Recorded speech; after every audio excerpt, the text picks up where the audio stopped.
Watson, and I'm his Research Officer for the Stockton Historical Society. Welcome to this presentation about the Stockton Historical Society's online archives, created and hosted by Omeka. Before we jump into the presentation, a little bit about what we do. We research, promote and communicate the history of Stockton to the wider community.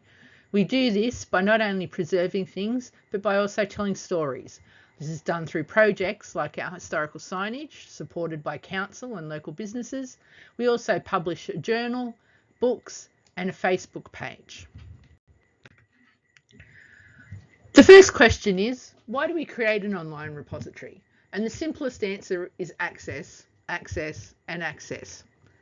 Most members of our society work full-time, and physical access to the collection is limited to one Saturday a month or a small amount of time after our monthly meetings on Monday nights. Many members have an association with Stockton, born here, lived here at some stage, but they're no longer located in Stockton, but they still have a strong interest in the history of the people and place. There's no point in collecting material if people can't access it. And so we had to come up with a way that we could make that material available to people who couldn't physically come onto site and look at the items in person. It also had an added benefit of providing an impetus for us to fully describe and arrange our archival collections.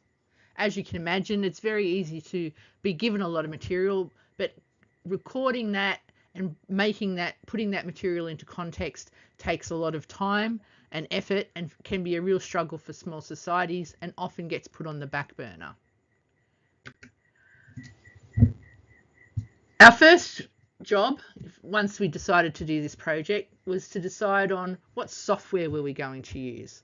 We knew it would need to be cloud-based, but so we undertook an extensive process of benchmarking the various archival repository software that's available at the moment based on a number of criteria. The key ones being price, the amount of storage, and the upload options that are available.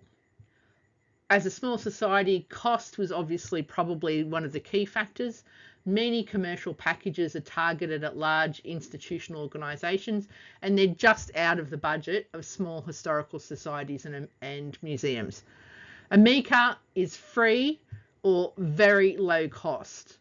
Very low entry point. It also has a very low entry point in terms of technical knowledge required to set up and operate, and that's always critical in the long-term sustainability of any technological project in a small society, that if one or two key people leave, projects can often fall over because no one else has the skills or knowledge to be able to ensure the longevity of those projects, to add new material, to fix problems, etc.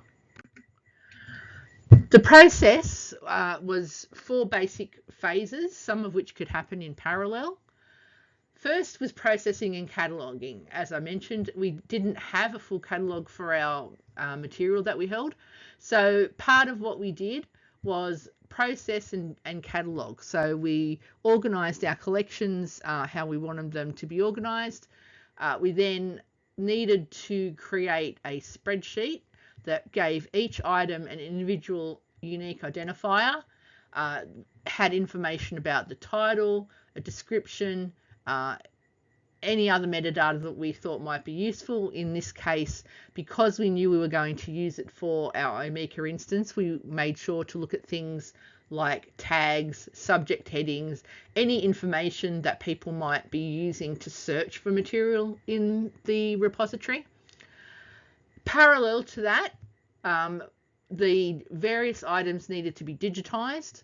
The majority of the material that we hold is photographs and paper-based material. So that was done using a variety of things like flatbed scanners, some photography for larger items. We also do have some non-paper and photographic items, so things like badges, watches, so on, patches. We have some uniforms, etc. They were taken using a camera. And that information also fed somewhat into phase 1 of the processing and cataloguing.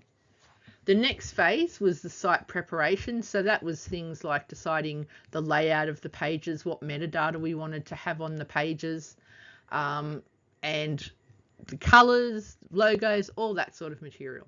And then the final process was the bulk ingest of the metadata and the actual scans into the Omeka website.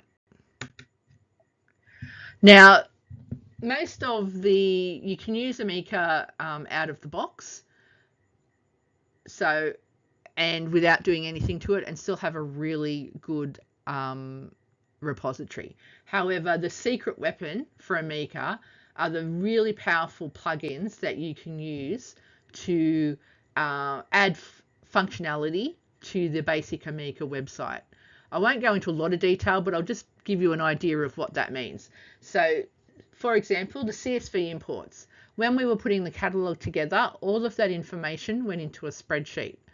We were then able to use that spreadsheet to import all the metadata, the tags, and the files, the data image files themselves, directly into Omeka. So we didn't have to upload everything one item at a time and type it all in like individually into a form. We could just do it all in a spreadsheet and fill in a few bits of information on the Omeka website, and it would import everything in one go.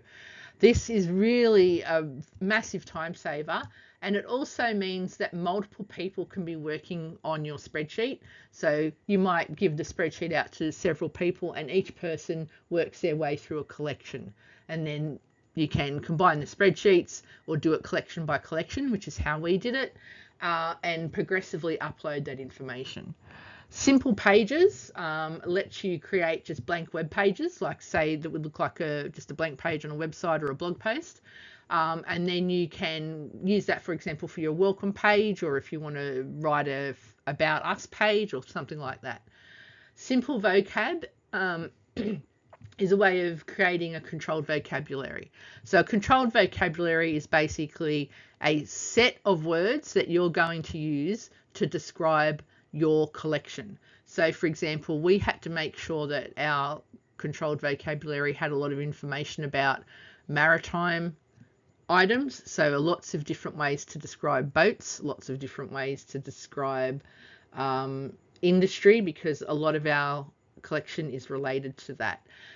The benefit of that means that everyone is working using the same words to describe the material that you are uploading, and so that makes your searching much more consistent.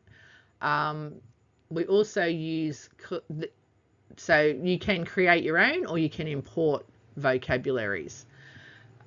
Collection tree basically just is more of an admin sign. It's a way for people to see a list of all of your collections in a nice, like a bulleted list. So if you've got one collection that might only have a few items, you would just have one bullet for that. But we have several collections that have subsections in it because they're so large and they have specific things. So for example, if a collection has an entire photo album, we would make that photo album a sub collection, and that would show up indented under the main collection. Embed codes allowed, that one's more of a technical one, don't worry about that. Exhibit Builder lets you use the material on your website to create a guided exhibition for people on your website to walk through. So if you have a specific theme that you want to investigate or a specific topic you want to talk about, you can, if you've got things about that in multiple collections, you can pull them all together into one coherent exhibition website, and people can walk their way through it looking at the items, and you can add text, you can add video, you can add all sorts of other material to give context to the items in your collection. Geolocation, it means that for every item you have in your collection, if it has a physical relationship, so if it relates to an address or a place or something like that, you can actually map that, and on your website it will automatically, if you enable it, show a map and map all the items in the collection so that you can look at an area and see everything related to that area that's in the collection. And then it can pop up when you click on the little arrow button to show where things are located. It will pop up a little window that will have the title of the item, a photo of the item, and send some of the metadata about the item, so people can actually see it without going into one of the main item display. The next following ones are more admin. So item order just gives you the ability to order your collections in alphabetical or chronological, whatever order you want. The OAPH PMH repository is really powerful, because this means that, for example, once you've put all your information in, you can actually liaise with Trove and have them display your collection within Trove, so that if people are searching Trove, your collection will come up, and it will come up, as it does with any other thing in Trove, as a link, and people can click on the link in Trove and it will bring them to your repository website. Coins is a citation generator. So basically what this will look like, and I'll show a little bit later, is that for every item in your site, when you go to that item's page, it will automatically have generated a citation that people can copy and paste and put into their writing, so that if they've used something from your repository, they can just copy the citation and put it into their writing. Timeline lets you do all sorts of things with items. You can do searches and create a timeline based on the metadata on your items. Most items will have some sort of date information related to them.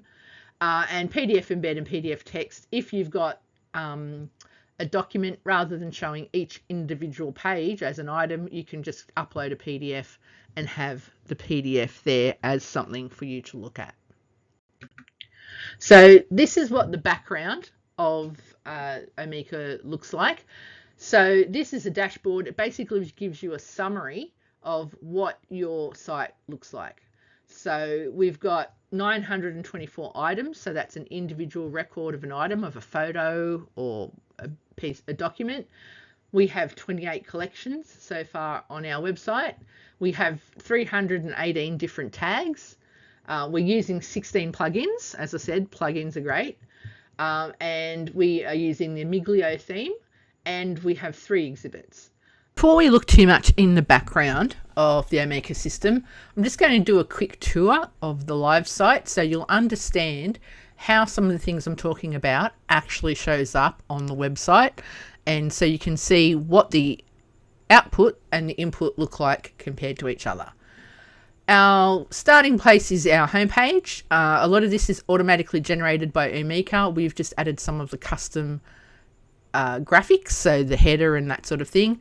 The site is basically divided up into 3 different areas, which are the items, the collections, and the exhibitions. Items, as you would think, are the individual items that have been uploaded with metadata. Collections is related items gathered together, and exhibitions is a combination of the items and other material we add to a website. So you can browse the items, which is up here, or you can actually search up here using keywords. Let's have a look first just by browsing to see what it looks like when you see that. You'll see that the top of the site remains pretty much the same, but then you're presented with a page here that has the number of items, what page we're on, and then an example page or example of what you're going to click on and look at. So it's done in reverse chronological order. So as items are added, they are at the top of the list. So for example, we've got some information here that has metadata on it, which is a school photo. But let's have a look at this one here of Llewellyn Jones. As you can see, also gives you a thumbnail and a tag if there's any associated with it. So it's going to take a little second for the information to load. And here we see the title, a large image, or copy of the image. And if the image has something written on the back that's relevant, you can see up here that we've got 1 and 2. This will be the back.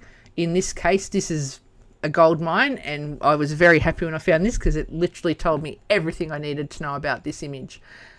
You'll also see here tags, the most obvious one being World War I, what collection it's in, and as I mentioned, the citation. So if someone was to use this image in a book or an article or a blog post, they'd be able to link back to it straight away, and the reference includes a link back to the page, which you can see here and up here in the navigation bar. Down here is all the metadata, which is the information about the object, with the title, the unique identifier. Every object gets a unique number, the subject, who created it, in this case Galloway Studios, the date. We have a range because we don't have a specific date, but we know it's World War One. Format, so it's an image, it's in English. The access rights are it's open, anyone can view it and look at it. It's a public domain. And we've also got, this is another module, you can give the opportunity to embed this image directly into another website by copying this code. And you can also add a comment about the page. So that's what will happen if you click on any item in the browse items. It will bring you to a page like this. There may be more pages connected depending how many pages the item has.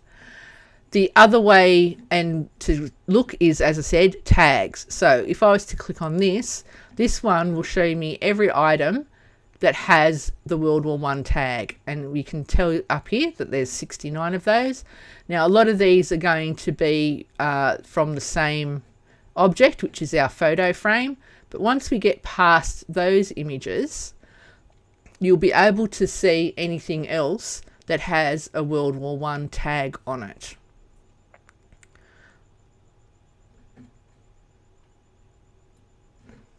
So a little bit slow there, but we've now got some more information, and these are actually still on that photo frame, as we can see. Here's the actual photo frame itself, the item for that, but now we're starting to get into some others. So this is Dredge at Ferry Post. This one's also got a tag of Egypt on it, and we can see that this is out of the Jane Fairless photo album, which contains quite a few World War I images, and again the format of the information is the same. If we were to go to the photo album to look at the collection page, this gives a description of what is actually in the entire collection. So this is part of the overall Robert Walker Fairless Davies family papers, but because it's got so many items associated with it, so over 150 images in the photo album, it's its own collection. And so we give a little bit of a summary about what the collection is, and you can then see along this side the descriptions and the thumbnail and the link to an individual item, which again takes you back to the individual item page, which if we just give it a second, it will take you to an image. Now, another way of looking at images is on the map, which is hopefully going to show up very soon. As you can see, the map is a map and you can see some numbers. Now these numbers indicate how many items are in that rough area. So if we scroll in, we can see them spread out as we get a little bit closer to what we're looking at. So the little reverse teardrop is a pointer. If we click on that, it will show the title and a link, the actual image, and then the again the title information down there. So we could click on that and that will take us to look at the full page for that item.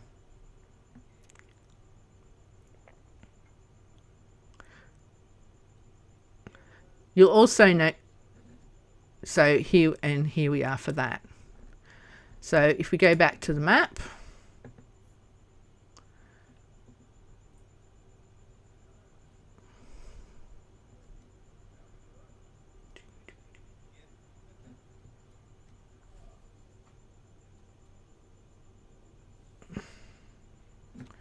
you'll see that alongside here we have links to the items that are on this screen.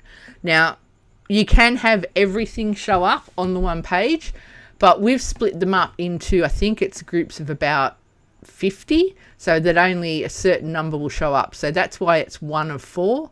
If we were to go to the next page, it would load the same map but load a different set of items for that map.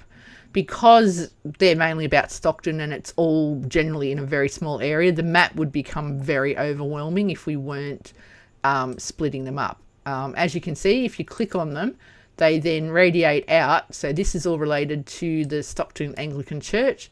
So there's sort of 4 coming off in a little shape that are very much related to the same area. And so you just can click your way through them. So it's an interesting way of seeing where information is clustered. We have quite a bit about the Siemens mission, so there's quite a few here. But the map is a great way of just having a look at an area and seeing what we have information about. The exhibits are a way of adding context to the information, and they just let you go into a little bit more in depth and make a story. So one is site of service.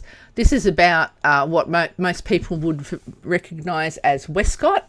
But over the years, it's actually had a variety of lives. It's been a Siemens mission. It's been an army, church army training college for the Anglican Church. It's been a retirement home, and it continues to be an aged care facility to this day. So this is telling you some of the history about this site over the years and what's happened to it, looking at information about when it was established, when it became a mission to Siemens. So, and each one of these is a page that's been put into smaller headings, larger headings. So here's some information about the original site. This is now the site of the Stockton Sailing Club.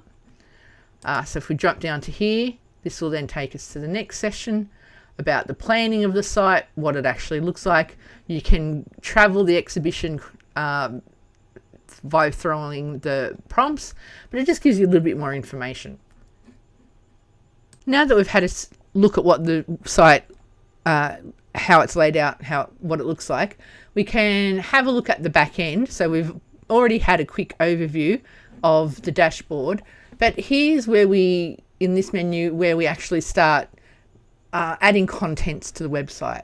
So if we look at items, this is going to show us, again, just a list of items. And this is what it looks like. So we've got 945 items, a thumbnail, some brief metadata, what type of image and when it was added, and who the creator is.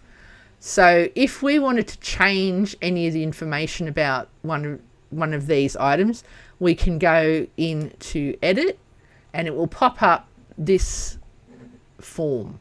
And so it goes through and tells us what information we need to fill in. So we've got our title, our identifier, a description. If we had more information about this soldier, we could put that information there. You can use HTML. We can pick subjects from our controlled vocabulary so that when we say we're not confused whether we pick military or do we pick soldier or do we pick something else. We're going to pick a specific subject that's used by memory institutions all around the world, and that's armed forces. So that's going to be the subject heading we use.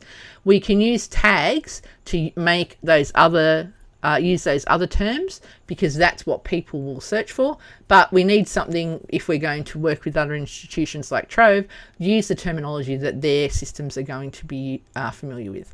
So we can make changes on all of these areas, and then when we're finished we would just press save, and it would save the changes, and that would be made live on the website. Here you'll also see some tabs around for example, the item metadata. So what sort of is it? Is it a still image? Is it an email, data set, etc., etc.?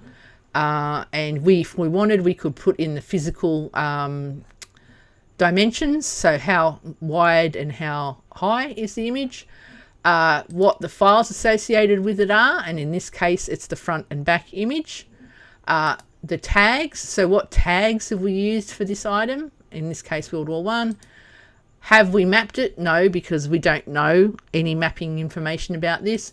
And related items, so we could put related items there.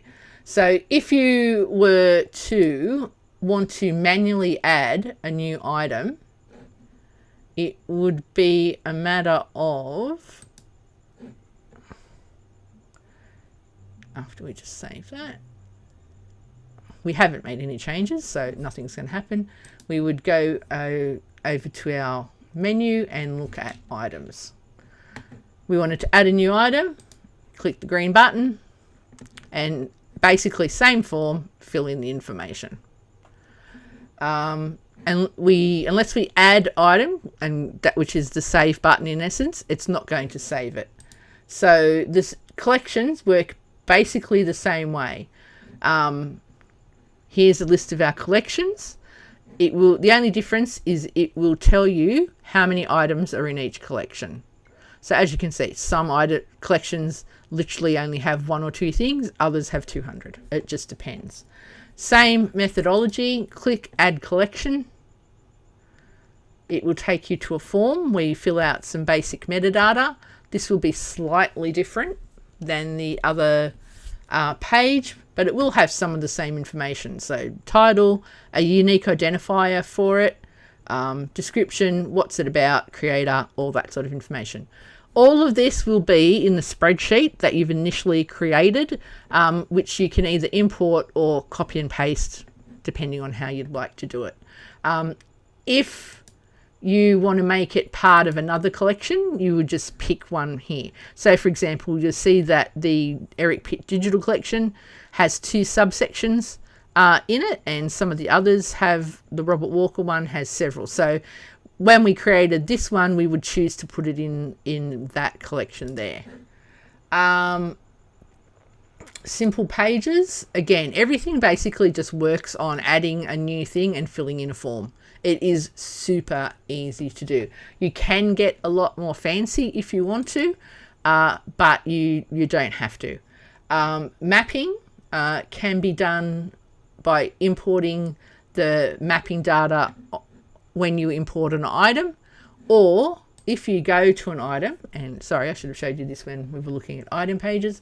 One of the options there, when you're creating a new item, will be to add mapping information, so location information.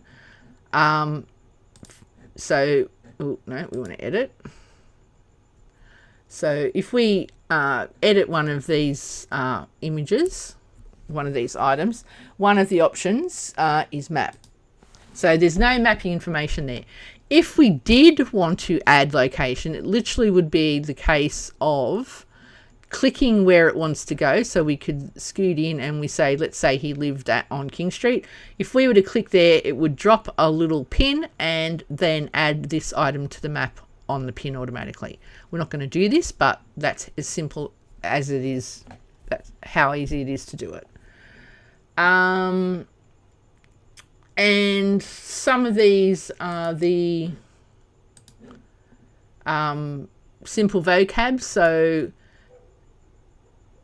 Dublin Core is one that comes automatically, and we can add other vocabulary terms if we want, but we don't need to.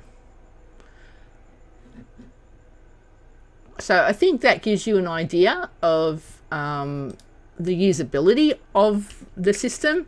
It really is as simple as logging into the website and in most cases just filling information into forms or uploading files to a specific form.